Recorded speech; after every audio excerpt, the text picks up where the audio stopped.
Abu Nawas diceritakan punya istri yang pecemburu dan cerewet. Itu gara-gara Abu Nawas sering pulang tengah malam sampai bikin was-was. Suatu hari Abu Nawas keluar rumah hingga larut malam. Istrinya pun gelisah juga emosi. Berjam-jam ia menunggu suaminya pulang, namun tidak kunjung datang juga. Saking kesalnya, sang istri memiliki rencana. Ia berniat memarahi suaminya dan memukulnya lewat jendela. Waktu pun sudah menunjukkan larut malam.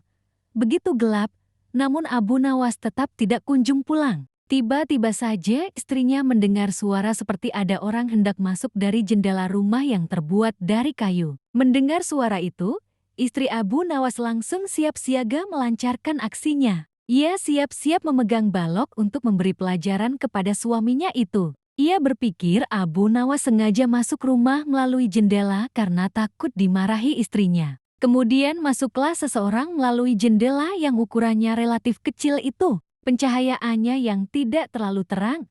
Seketika istri Abu Nawas memukulnya berkali-kali, hingga orang itu terkapar lemas tak berdaya akibat pukulannya yang sangat keras. Ampun, ampun, kata orang yang diduga Abu Nawas. Melihat itu istri Abu Nawas merasa puas, karena misinya berhasil. Sehingga, orang yang dipukulinya lemas tak berdaya. Dengan nada yang keras, ia meminta orang itu bangun. Ayo cepat bangun, lain kali jangan diulangi lagi dengan pulang larut malam, ucap istri Abu Nawas. Namun anehnya orang itu juga tak kunjung bangun. Istri Abu Nawas pun penasaran dan memeriksanya. Betapa terkejutnya, ternyata orang yang dipukulinya itu bukanlah suaminya tapi maling yang coba masuk ke rumahnya. Istri Abu Nawas pun berteriak.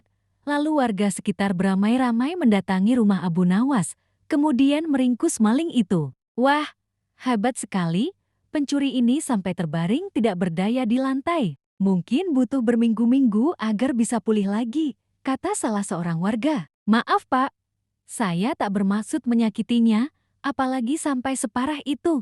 Hanya kekeliruan saja, pak, kata istri Abu Nawas. Seorang warga bertanya, keliru bagaimana? Waktu itu, ia masuk melalui jendela dapur. Saya kira suami saya yang baru pulang berpesta dengan teman-temannya. Makanya langsung saya gebuk, terang istri Abu Nawas. Kemudian tidak lama Abu Nawas pun datang. Dan melihat ceritanya itu, ia merasa bersyukur sambil tersenyum kecil karena bukan dirinya yang dipukuli istrinya. Untung saja bukan saya yang dihajar, makanya jangan main pukul. Beginilah akibatnya, tandas Abu Nawas. Wallahu a'lam bishawab.